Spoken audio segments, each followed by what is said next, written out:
pull into your driveway, it's a Saturday night. Salut à tous. Bon, cette semaine, bien sur un temps de saison, j'y voulais mars-avril.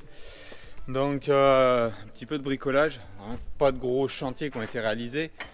Là, on est dans la partie stockage, tout ce qui est Epsotop, sulfate d'ammo, même si la grosse partie est dehors maintenant. Enfin, dehors, sur la dalle pour la préparation des pulvés. Ici, je ne sais pas si vous vous souvenez, là, vous avez déjà vu, il y avait l'étagère où j'ai tout ce qui est produit de nettoyage du matériel, les différents produits que j'utilise. Donc il y en a d'autres bidons là, d'autres ici. Donc ça, il y a un petit peu de changement, je vais vous présenter tout ça dans la vidéo. 2-3 réceptions de commandes, petit matériel. J'ai commandé une petite aiguille. Vous n'êtes pas sans savoir qu'avec le montage des bâtiments, je vais avoir quelques câbles électriques à tirer dans des gaines que j'ai posées ces derniers temps. Donc il y a eu un petit peu de changement de fait. J'ai attaqué dimanche dernier une cabane pour le Karcher que je voulais faire avec les chutes du bâtiment de l'atelier. Les chutes de panneaux sandwich pour faire une cabane isolée pour l'intersaison. Allez, je vous présente un petit peu tout ça. Comme je vous disais, dimanche dernier, le but, vous savez, l'année dernière, j'avais fait, quand je faisais le béton pour les cuves, j'avais prévu que si j'ai un peu de stock, je puisse faire un bout de dalle, donc ce bout de dalle là, avec l'accès ici, pour faire une cabane isolée pour le Karcher. Alors le but, certains m'ont déjà posé la question, et j'y réponds ici, le but c'est pas que ce soit isolé hors gel l'hiver forcément, mais à l'intersaison, quand c'est vraiment la période hivernale pendant un mois et demi, 2 mois, ça dépend, hein, je mettrai bien sûr hors gel toute cette cabane. Mais c'est plus à cette époque-là, quand on a des gelées matinales, de pouvoir avoir ici une cabane isolée. Alors elle n'est pas très grande, hein, elle fait, si je vous dis pas de bêtises, à peine 2,50 m de profond par 1,40 m de large. Donc voilà, l'étagère se retrouve ici, tous mes produits de lavage vont être là. J'avais l'arrivée ici, donc j'ai l'eau, l'électricité qui arrive, l'eau sera tirée d'un côté, l'électricité de l'autre. Je vais mettre donc la grille que vous voyez là, la chute de grille aussi. Donc en fait tout ce bâtiment c'est de la récup.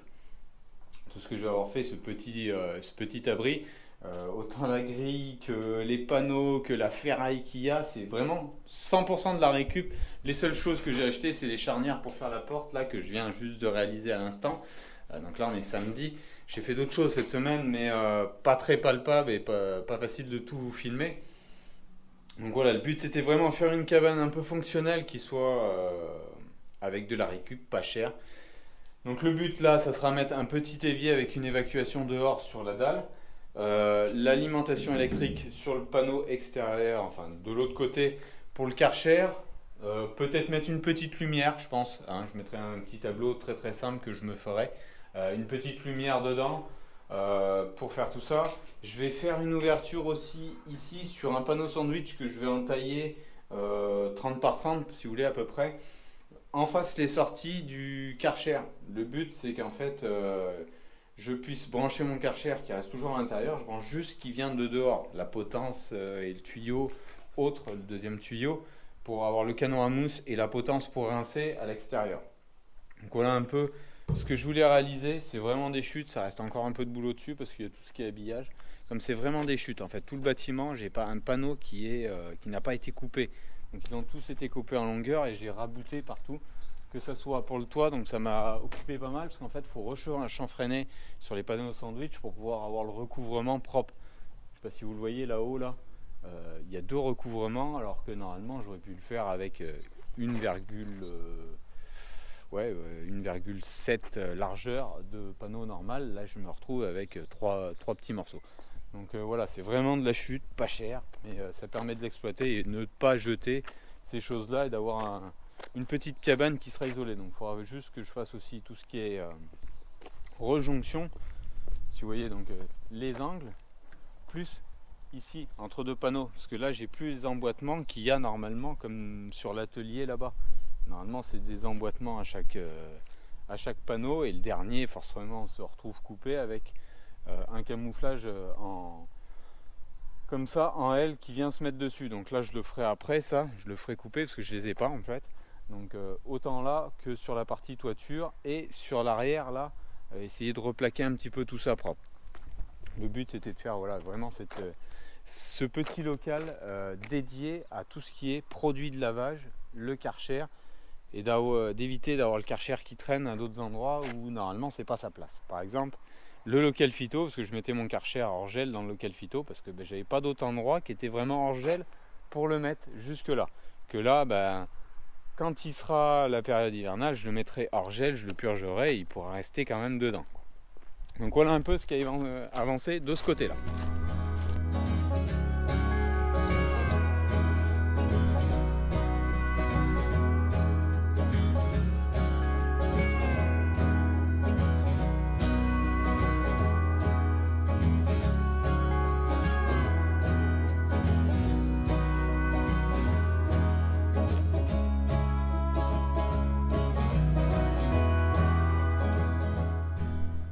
Tout ce projet de lavage, vous voyez bien, à force de me suivre sur les réseaux, tout s'est pas fait la même année. Je profite d'opportunités, de chutes qui étaient prévues sur d'autres investissements, montages que j'avais à faire pour finir petit à petit. La potence, ça fait déjà 3 ou 4 ans qu'elle est là. Donc voilà, la cabane du Karcher, j'y pensais parce que je savais que j'avais le projet bâtiment avec du projet en panneau sandwich.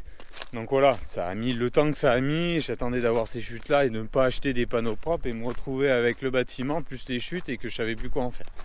Donc ça a évolué. Autre chose, j'ai avancé un petit peu ici. J'ai pas avancé sur les pluviales cette semaine parce que j'ai fait...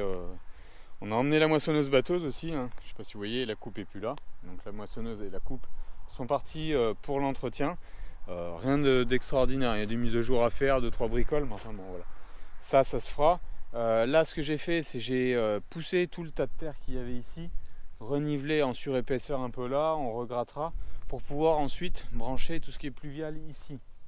J'attendais aussi, je l'ai reçu il n'y a pas très longtemps, une scie cloche diamètre 200, c'est assez gros, pour pouvoir percer tous mes gros tuyaux de pluvial et brancher toutes les descentes. Toutes les descentes sont en 200, donc ils iront plonger directement dedans ou dans les regards selon les endroits. Tous les angles ne vont pas aller au même endroit dedans. Et j'ai réavancé un petit peu la tranchée ici qui va aller sur le futur atelier. Le futur atelier, pas de changement. J'ai même pas décoffré parce qu'en fait je me suis dit si je décoffre, je me connais, si je décoffre je vais avoir tendance à vouloir aller dans l'atelier bricoler et non. On va attendre 3 semaines. Là ça fait 10 jours qu'elle est coulée la dalle. On va attendre 3 semaines tranquillement et on va se mettre à faire d'autres choses à côté.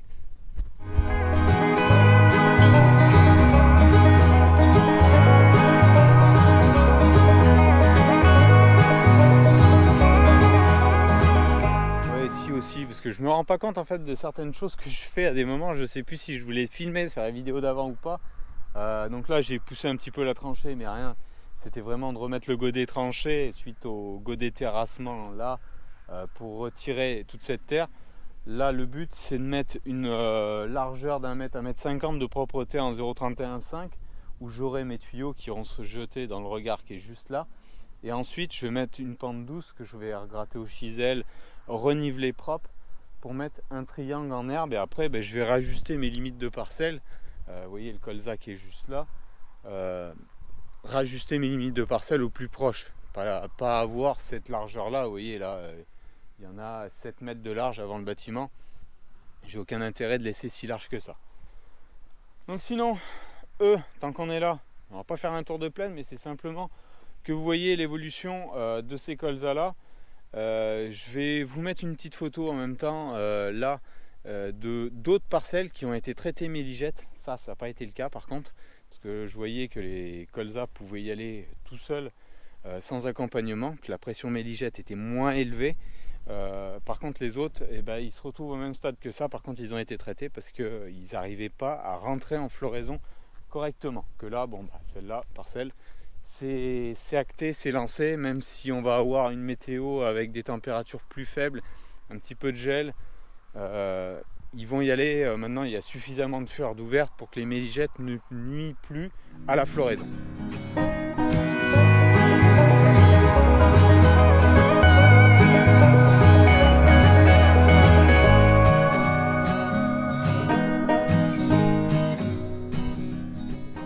ça, j'avais pas dû vous le filmer, j'avais rebouché aussi toute la tranchée ici. Faut que la terre se tasse, qu'on raffine tout ça. Là, ça sera vraiment motoculteur manuel, hein. Je vais pas le faire avec un outil parce qu'il y a vraiment très peu de surépaisseur sur le tube, étant donné la courbe de niveau, pour aller de l'autre côté du bâtiment. Là, le regard avec le reste de béton de la dalle qui avait été fait ici, et le départ ici de tout ce qui est 400 jusque derrière les cuves et en sortie là-bas.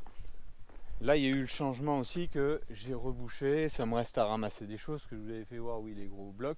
Mais j'ai rajouté de la terre là. Ça, au bout du merlon. Vous voyez, le merlon va finir. Il restera à le reniveler propre, on va dire. Mais j'ai ramené de la terre ici pour fermer propre ici de ce côté-là, parce que le merlon était à peine assez long. Il en faudra d'autres.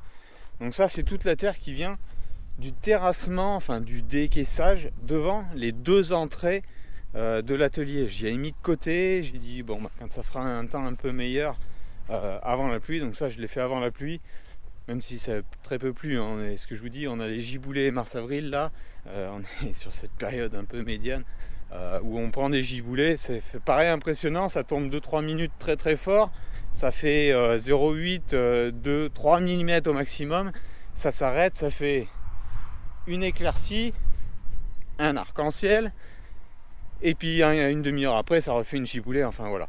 Mais ça fait très très peu d'eau, hein. On n'a pas des quantités d'eau énormes, par contre dessous on est vraiment frais, hein. Tout ce que j'avais préparé, ce que je vous ai montré dans la vidéo d'il y a 2 semaines, tour de plaine, tout ce qui est horizon de semis, c'est vraiment rehumidifié de façon homogène, donc là ça va y aller relativement tranquillement. Bon, tout ce qui est blé c'est pareil, bon là il a fallu que je passe forcément pour évacuer la terre qui se retrouvait derrière l'atelier. Je suis passé dans ce petit coin là de parcelles. Par contre tout ce qui est là c'est ma semence de mélange de l'année prochaine. Vous savez, l'année dernière je l'avais déjà fait, cette année je le refais. Ça c'est mon mélange de semences certifiées où il y a 5 variétés que je retrierai très pour la grande majorité des semis qui se feront 2023 pour les récoltes 2024. Donc c'est là, ça a été désherbé ça il y a 10 jours, plus de 10 jours maintenant. Il y a eu un petit peu de gel 4-5 jours après, mais ça n'a pas accusé le coup. On voit que les apports d'azote précoces, il y a quand même un plus. Malgré ce qu'on dise, quelle que soit la forme d'azote, si elle est mise précocement dans notre secteur, il y a quand même un plus. Bon, dans l'atelier, c'est que j'y passe simplement pour vous montrer la suite. Là, il n'y a pas eu de changement, il n'y a pas eu le lavage de fait. Je n'ai pas décoffré les 2 entrées. J'attends des nouvelles justement pour la pose des portes ici. Je le laverai simplement, je ne veux pas tirer un tuyau là-bas, de toute façon il va falloir que je le fasse. Si d'aventure ça fait pas bon la semaine, ce que je vais faire, c'est tirer l'alimentation en électricité et deuxième gaine pour l'eau de la station d'irrigation vers l'atelier, et justement comme ça je pourrais mettre un dans mon regard. Mais si, je vais vous le faire voir, ça sera beaucoup plus parlant en fait. La station se retrouve juste derrière là, dans l'axe, et là j'ai une entrée pour tout ce qui est eau, enfin eau ici, et électricité juste dans celui-là. Donc je tirerai le gros câble de chute, et on est encore dans de la récup. Il n'y a pas de petites économies en fait, je pense. Donc en fait, ce que j'ai prévu, c'est, je sais pas si vous le voyez là-bas, ça me restait 150 mètres à peu près que j'avais de trop. J'en avais prévu un peu large, et puis j'avais commandé une bobine entière en fait à l'époque de 4x120 alu quand j'ai fait toute l'irrigation pour emmener l'électricité de la station vers les pompages là-bas. J'avais tiré du 4x120 alu, donc c'est un très gros câble, et j'avais commandé une bobine entière parce qu'en fait couper une bobine c'est des bobines qui font un certain poids, donc j'avais pas voulu le faire, et j'ai dit bon ça servira sûrement un moment, et puis je savais que les bâtiments arriveraient pas l'année suivante mais un peu après. Donc voilà, vous voyez la section de câble, il doit être coupé, je sais plus trop où, voilà, ici, voilà, donc c'est largement assez gros. Ce qu'il y a c'est que je l'ai, donc récup. Le but, ça sera de tirer donc, de l'alimentation complète où j'ai mon tarif jaune qui arrive dans ma station d'irrigation. Et je traverse simplement là, avec une tranchée, pour alimenter mon bâtiment atelier. Gros boîtier dans l'atelier de dérivation avec tous les branchements triphasés pour l'atelier, monophasés aussi pour l'atelier. Et après, je retire une autre ligne, donc là en section plus petite, hein, pas comme ça, pour avoir le monophasé dans toute la partie bureau. Donc là c'est pareil, le câble je l'ai déjà. Donc récup. Tout ce qui est devant, c'est les deux portes. La porte est et la porte sud là qui devrait aller là. Par contre il y a un souci de largeur sur celle-là et de hauteur. Donc ça j'attends un peu des nouvelles là-dessus. Pour ça aussi que je m'affole pas là-dessus, mais je peux, si ça fait mauvais à travailler ailleurs, m'occuper de faire la tranchée. Vous voyez le bout de gaine qui sort là qu'on avait prévu, elle ressort juste au regard que je vous montrais avant. Donc ça c'est dans les projets que je vais essayer, dans les travaux que je pourrais réaliser la semaine prochaine, si ça fait pas trop mauvais, pas trop bon pour travailler dans les champs, semer, et assez bon pour travailler dehors. Bon, autre, j'ai eu à peu près 2 jours de réunion aussi dans la semaine, donc je pouvais pas forcément avancer d'autres projets, d'autres travaux sur l'exploitation, tels que j'aurais voulu, mais des réunions intéressantes avec des choses où je pourrais revenir en vidéo. Il y a des trucs qui sont un petit peu en développement que je peux pas tout présenter, donc voilà. Vous verrez au compte-gouttes ce qu'il en est. Dans les autres choses que j'ai fait, et comme ils annonçaient un petit peu d'eau, même si ça n'est pas tombé énormément, ça suffira à faire lever toute la pelouse et semer. Je l'ai réceptionné jeudi à midi, donc jeudi après-midi j'ai semé la pelouse. Et vendredi j'étais en réunion toute la journée. Voilà. Donc j'avais que ce créneau là avant et je me suis un peu pressé. Je sais pas si vous le voyez. Elle est juste là. Donc ça devrait aller assez vite. Étant donné que la semaine, ils nous annoncent encore quelques précipitations, moins chaud, ça va pas se réévaporer. Donc je l'ai semé, j'ai gratté. J'ai surtout roulé sur toutes les grandes parties.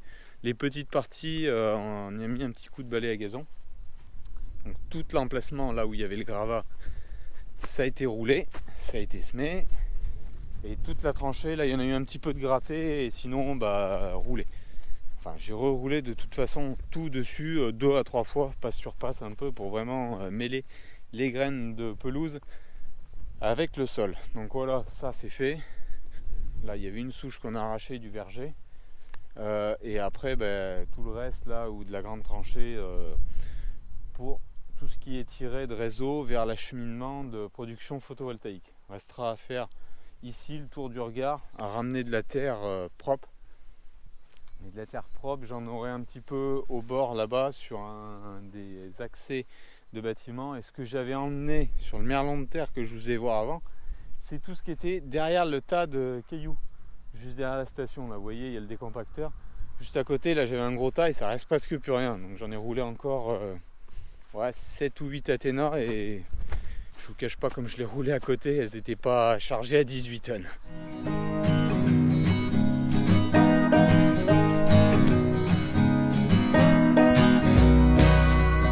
Comme on a, ces giboulées que s'accompagnent souvent de vent, ça m'a tiré un petit peu les gaines. Bon, mais ça, il n'y a rien de méchant. Je vais les ranger toutes propres. Ce que j'avais fait aussi jeudi fin d'après-midi, donc là, c'était de pousser le tas de terre qui était derrière, mais c'est de finir d'arriver la gaine. Donc pas d'inquiétude, je la fais passer devant, c'est volontaire. Je la fais pas passer dessous parce qu'il y a le dé de l'hangar, donc elle passe pas, comme elle est grosse, sous le bardage. J'ai pris de la marge parce que c'est celle qui va à l'atelier, donc en fait je vais de la station à l'atelier et de l'atelier je viendrai ici, donc du gros coffret qui sera dans la partie atelier de l'atelier viendra ici pour alimenter là en éclairage et avoir une prise 220, un truc relativement simple. Mais si d'aventure je viens à modifier pour avoir une partie stockage à plat un petit peu ici, je pourrais tirer beaucoup plus de puissance de là-bas. C'est aussi pour ça, comme j'ai un regard de tir au milieu, que j'ai pris ce que je vous ai montré au début, l'aiguille de tir. Parce que là, l'aiguille c'est une 6 mm en 50 mètres de long. Là j'ai à chaque fois moins de 50 mètres. Donc elle peut aller au regard, hop, on tire une ficelle, un câble assez fort, pour pouvoir tirer le câble électrique ensuite qui vienne. Donc ça a été commandé il y a 10 ou 15 jours. Toute la partie, la grosse majorité on va dire, du matériel électrique qui aura les rampes, les barres néon LED. Pour l'éclairage ici, pour l'éclairage à l'atelier, une grande partie, ça manquera sûrement des choses. C'est comme la grosse commande que j'avais fait pour tout ce qui est pluvial. Hein. J'avais commandé à peu près tout ce qu'il me faut. Normalement, ça ne doit pas manquer grand-chose en termes de tuyaux. Par contre, c'est des coudes, c'est des raccords, des Y, des T, enfin voilà.